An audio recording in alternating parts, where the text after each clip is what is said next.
بسم اللہ الرحمن الرحیم۔ کئی لاکھ سال قبل عزازیل کا دور، یعنی وہ دور کہ جب حضرت آدم علیہ السلام کو بھی تخلیق نہ کیا گیا تھا، اس وقت دنیا میں دو قسم کے گروہ تھے، ایک نوری اور ایک ناری۔ نوری یعنی فرشتے اور ناری یعنی جنات۔ فرشتے آسمانوں میں رہتے تھے اور جنات زمین پر رہتے تھے۔ ان جنات میں نیک بھی تھے اور بد بھی، اچھے بھی تھے اور برے بھی۔ ان جنات میں ایک جن بہت عبادت گزار تھا، بہت ہی پرہیزگار تھا، جس کا نام ابلیس تھا۔ اپنی پیدائش کے بعد اس نے 1000 سال تک اللہ کو سجدہ کیا۔ اس کے بعد اس نے زمین کے ہر حصے پر کئی ہزار برس تک عبادت کی، اور اس طرح کی کہ زمین کا کوئی حصہ ایسا نہ تھا کہ جہاں اس نے سجدہ نہ کیا ہو۔ جب اس جن نے اتنی زیادہ عاجزی اور عبادت گزاری کا مظاہرہ کیا تو پھر یہ کیسے ہو سکتا ہے کہ اللہ رب العزت کی رحمت جوش میں نہ آتی؟ اللہ نے اس جن کو اس کی عبادت گزاری اور پرہیزگاری کے صلے میں زمین سے اٹھا کر آسمانی دنیا یعنی پہلے آسمان پر بلا لیا۔ یہاں بھی عزازیل نے 1000 سال تک عبادت کی اور سجدہ کیا۔ یہاں اس کو خاشع کا لقب دیا گیا۔ اللہ نے اس کی عبادت کے صلے میں اس کے درجات مزید بلند کیے اور اس کو دوسرے آسمان پر بلا لیا گیا۔ یہاں بھی اس نے 1000 سال تک عبادت کی اور یہاں اس کو عابد کا لقب دیا گیا، اور اس کو یہاں سے تیسرے آسمان پر بلایا گیا۔ تیسرے آسمان پر بھی اس نے 1000 سال تک عبادت کی اور یہاں اس کو صالح کا لقب عطا کیا گیا اور اس کے درجات کو مزید بلند کیا گیا، اور اس کو 5ویں آسمان پر بلا لیا گیا۔ یہاں بھی اس نے 1000 سال تک عبادت کی اور اس کو اس کی عبادت اور پرہیزگاری کے صلے میں تقی کا لقب دیا گیا۔ اسی طرح عبادت کے ذریعے وہ اپنے درجات کو بڑھاتا ہوا 6 آسمان تک پہنچا۔ وہاں اس کو خازن کا لقب دیا گیا اور وہ 7ویں آسمان تک پہنچ گیا۔ 7ویں آسمان پر پہنچ کر وہ 1000 سال تک سجدہ ریز رہا۔ یہاں اس کو عزازیل کا لقب دیا گیا اور یہاں سے اس کو عرش معلیٰ تک بلایا گیا۔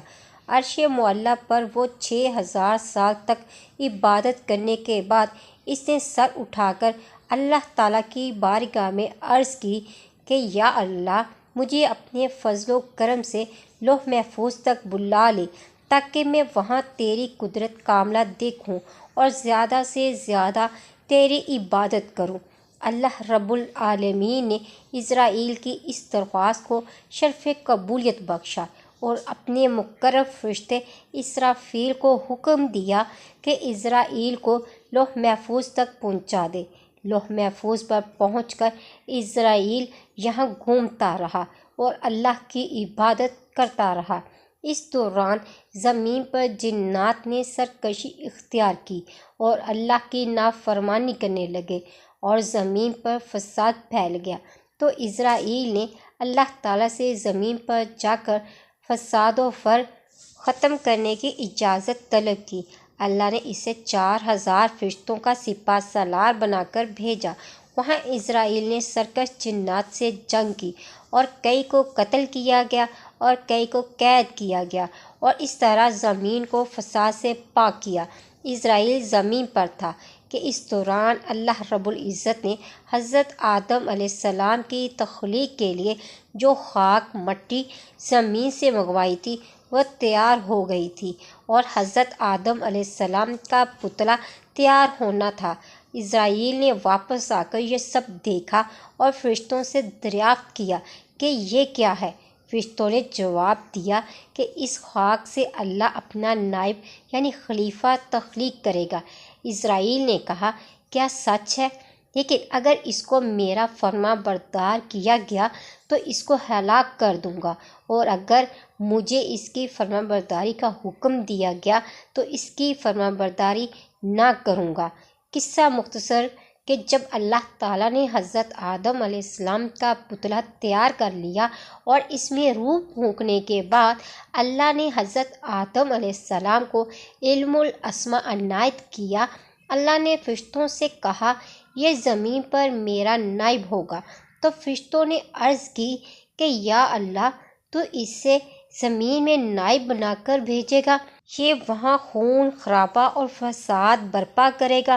اللہ رب العزت نے فرمایا کہ تم نہیں جانتے جو میں جانتا ہوں۔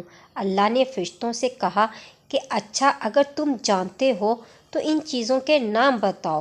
فرشتوں نے عرض کی یا اللہ ہمیں تو بس اتنا ہی علم ہے جتنا کہ آپ نے ہمیں سکھایا ہے۔ اس کے بعد اللہ نے حضرت آدم علیہ السلام کو حکم دیا کہ ان چیزوں کے نام بتاؤ۔ حضرت آدم علیہ السلام نے ان چیزوں کے نام بتا دیے۔ اللہ نے فرمایا میں نہ کہتا تھا کہ میں جانتا ہوں اور تم نہیں جانتے۔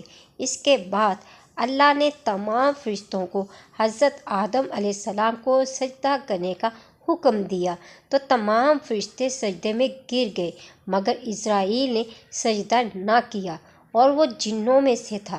اللہ نے پوچھا کہ اے اسرائیل کس چیز نے تجھے میرا حکم ماننے سے روکا؟ تو اسرائیل نے جواب دیا کہ اسے تو آپ نے سڑی ہوئی مٹی اور گارے سے بنایا ہے جبکہ مجھے آگ سے بنایا ہے، میں اس سے افضل ہوں تو میں اسے سجدہ کیسے کروں؟ اللہ رب العزت نے جواب دیا کہ اچھا تو نیچے اتر جا، تجھے حق نہیں تو یہاں بڑائی کا گھمنڈ کرے، نکل جا یہاں سے کیونکہ تو مردود ہے اور اب تجھ پر روز جزا تک لعنت ہے۔ اسرائیل نے جو کہ اب ابلیس بن چکا تھا، اس نے کہا میرے رب یہ بات ہے تو پھر مجھے اس روز تک کے لیے مہلت دے جب کہ سارے انسان دوبارہ اٹھائے جائیں گے۔ اللہ نے اسے یہ مہلت عطا کی اور اس دن کے بعد سے شیطان انسان کا دشمن بن گیا۔ قرآن پاک میں 88 بار شیطان اور 11 بار ابلیس کے نام سے ذکر کر کے انسانوں کو ابلیس سے دور رہنے اور اس کے شر سے بچنے کا حکم دیا گیا۔ باری تعالیٰ نے 1,24,000 پیغمبروں کو دنیا میں مبعوث فرما کر قوموں کو شیطان کے مکر و فریب سے بچنے کی تلقین فرمائی۔ زمین پر جانے سے پہلے شیطان نے اللہ سے 4 چیزوں کی اجازت طلب کی۔ نمبر 1 تا قیامت موت سے مہلت۔ نمبر 2 اہل زمین کو بہکانے کی قوت۔ نمبر 3 ہیبت تبدیل کرنے کی صلاحیت۔ نمبر 4 اولاد کثیر اور ان کو طویل عمریں۔ اللہ تعالیٰ نے فرمایا جا تجھے اجازت ہے لیکن میرے نیک بندے تیرے فریب میں نہیں آئیں گے، اور جس نے تیرا ساتھ دیا میں تجھ سے اور ان سب سے جہنم کو بھر دوں گا۔ ناظرین یہاں تک تو یہ قصہ عزازیل سے ابلیس بننے کا تھا اور وہ قصہ تو ختم ہوا، لیکن اب اس میں ہمارے لیے کیا سبق ہے وہ دیکھنا چاہیے۔ پہلی بات کہ جب اللہ کا حکم آ جائے تو پھر اعلیٰ و ادنیٰ افضل و برتر کے چکر میں پڑنے کے بجائے صرف اللہ کے حکم کی اطاعت کرنی چاہیے۔ اگر کوئی اس میں شش و پنج میں پڑ گیا تو وہ مارا گیا۔ دوسرا ابلیس نے حسد کیا کہ اللہ نے ایک مٹی کے پتلے کو اپنا نائب بنا دیا اور اس حسد کی وجہ سے اس نے نافرمانی اختیار کی، تو ہمیں حسد سے بچنا چاہیے۔ تیسرا ابلیس نے اپنی برتری کا گھمنڈ کیا کہ میں تو آگ سے بنایا گیا ہوں اور آدم کو مٹی سے بنایا گیا، تو اس لیے میں افضل ہو کر ایک ادنیٰ کو سجدہ کیوں کروں؟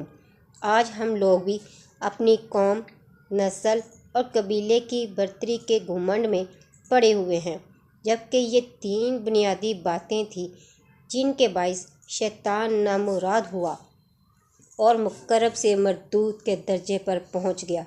ناظرین آپ کو میری ویڈیو اچھی لگی ہو تو لائک اور شیئر کرنا مت بھولیں۔ ملتے ہیں نیکسٹ ویڈیو میں، فی امان اللہ۔